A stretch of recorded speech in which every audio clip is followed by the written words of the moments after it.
بسم اللہ الرحمن الرحیم۔ شروع اللہ کے نام سے جو بڑا مہربان نہایت رحم والا ہے۔ محبت مرضی سے نہیں ہوتی، یہ کسی کو رزق کی طرح ملتی ہے اور کسی کو روک کی طرح۔ جب ہم اپنے اوپر ہو رہی تنقید کو بغیر غصے کیے برداشت کر لیتے ہیں تو اس کا مطلب ہوتا ہے کہ اب ہم صحیح معنی میں تعلیم یافتہ اور پختہ ذہن ہو چکے ہیں۔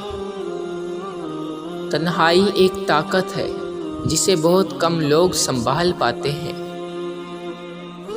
دانش مندی کی کتاب میں ایمانداری سب سے پہلا باب ہے۔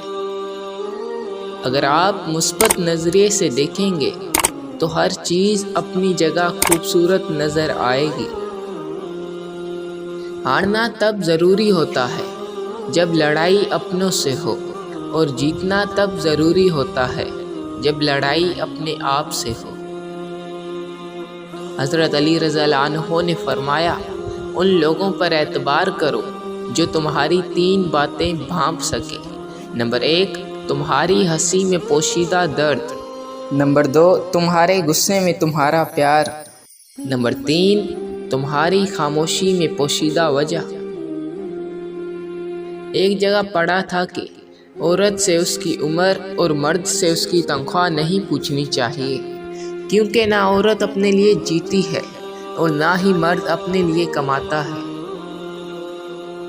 ہر گمشدہ چیز وہاں ہی ملتی ہے جہاں وہ کھوتی ہو، سوائے اعتبار کے۔ جہاں وہ کھو جائے وہاں وہ کبھی نہیں ملتا۔